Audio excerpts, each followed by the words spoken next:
Hi అండి. ఈరోజు వీడియోలో పుదీనా రైస్ని చాలా ఈజీగా సింపుల్గా చేసుకునే ప్రాసెస్ని చూపిస్తున్నాను. చాలా ఆరోమాటిక్గా ఇల్లంతా గుమగుమలాడిపోతుంది ఈ పుదీనా రైస్ చేస్తున్నప్పుడు. రైతా కాంబినేషన్తో సర్వ్ చేసుకుంటే చాలా టేస్టీగా ఉంటుంది అండ్ సూపర్ హెల్తీ కూడా. ఈజీ ప్రాసెస్లో క్విక్గా చేసుకునే ఈ రెసిపీని తప్పకుండా ట్రై చేసి టేస్ట్ చేయండి.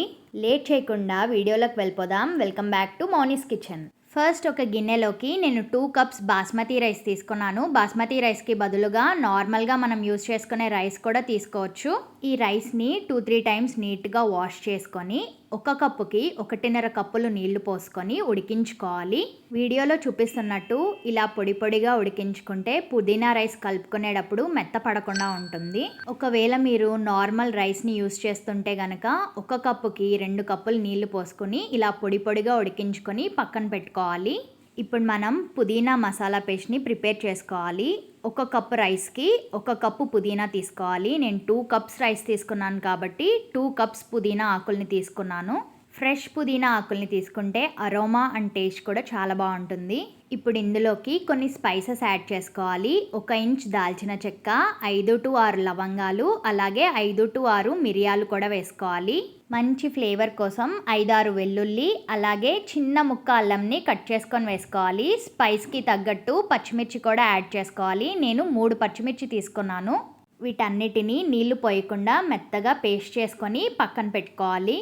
ఇప్పుడు స్టవ్ మీద ప్యాన్ పెట్టుకొని అందులోకి 2 స్పూన్లు నెయ్యి వేసుకోవాలి. నెయ్యి కొద్దిగా వేడయ్యాక 10-12 జీడిపప్పుని వేసుకొని ఎర్రగా వేయించుకొని పక్కన పెట్టుకోవాలి. ఇప్పుడు అదే ప్యాన్లో 2-3 స్పూన్లు నూనె కూడా వేసుకొని కొద్దిగా వేడయ్యాక పోపు దినుసులు వేసుకోవాలి. 1 స్పూన్ జీలకర్ర, అలాగే 1 స్పూన్ వరకు ఆవాలు వేసుకోవాలి. ఇవి కొంచెం వేగుతున్నప్పుడు 2 ఎండుమిర్చిని కూడా వేసుకొని పోపు చిటపటం అనే వరకు బాగా వేయించుకోవాలి. ఎండుమిర్చి రంగు మారి పోపు బాగా వేగాక కొంచెం కరివేపాకును కూడా వేసుకొని ఒకసారి అంతా బాగా కలుపుకోవాలి. ఇప్పుడు మనం మిక్సీ పట్టుకొని పక్కన పెట్టుకున్న పుదీనా మసాలా పేస్ట్ని ఈ పోపులోకి వేసుకోవాలి. ఈ పుదీనా పేస్ట్లో ఉన్న పచ్చివాసన అంతా పోయే వరకు నూనెలో బాగా వేయించుకోవాలి. చూడండి, వీడియోలో చూపిస్తున్నట్టు నూనె పైకి తేలి పుదీనా పేస్ట్ ఉడుకుతూ ఉంది.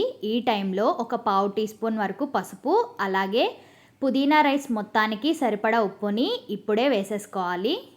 ఈ ఉప్పు అంతా కూడా పుదీనా పేస్ట్లోకి ఒకసారి బాగా కలుపుకొని 2-3 నిమిషాలు లో ఫ్లేమ్ మీద మాత్రమే ఈ పుదీనా పేస్ట్ని వేయించుకోవాలి. 2-3 నిమిషాలు వేయించుకున్నాక ఈ పుదీనా పేస్ట్ రంగు మారి నీరు ఇంకి దగ్గర పడుతుంది. ఈ టైంలో ఒకసారి అంతా బాగా కలుపుకొని మనం ఉడకపెట్టుకొని పక్కన పెట్టుకున్న రైస్ని కొంచెం కొంచెంగా ఇందులోకి వేసుకోవాలి. ఈ రైస్ని గట్టిగా కలిపేయకుండా కింద నుంచి పైకి మాత్రమే మెతుకు విరగకుండా జాగ్రత్తగా కలుపుకుంటూ ఉండాలి.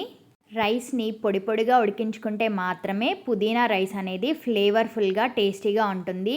మెత్తగా అయిపోతే టేస్ట్ అసలు బాగోదు. ఇలా రైస్ని బాగా కలుపుకున్నాక స్టవ్ ఆఫ్ చేసేసి ఒక 10 నిమిషాలు మూత పెట్టుకొని వదిలేస్తే పుదీనా ఫ్లేవర్ అనేది రైస్కి బాగా పడుతుంది. 10 నిమిషాల తర్వాత మూత తీసుకొని ఇష్టం ఉంటే 1 స్పూన్ నెయ్యి వేసుకొని మనం వేయించి పక్కన పెట్టుకున్న జీడిపప్పులను కూడా వేసుకొని ఒకసారి అంతా బాగా కలుపుకొని సర్వ్ చేసుకుంటే ఫ్లేవర్ఫుల్ పుదీనా రైస్ అనేది రెడీ అయిపోతుంది. చాలా ఆరోమాటిక్గా ఇల్లంతా కూడా పుదీనా ఫ్లేవర్ వస్తూ ఉంటుంది. ఈ పుదీనా రైస్ని రైతా కాంబినేషన్తో సర్వ్ చేసుకుంటే చాలా టేస్టీగా ఉంటుంది. సూపర్ హెల్దీ రెసిపీ ఇది. ఒక్కసారైనా ట్రై చేసి టేస్ట్ చేయండి. రెసిపీ నచ్చితే తప్పకుండా సబ్స్క్రైబ్ చేసుకొని మీ ఫ్రెండ్స్ అండ్ ఫ్యామిలీతో షేర్ చేయండి.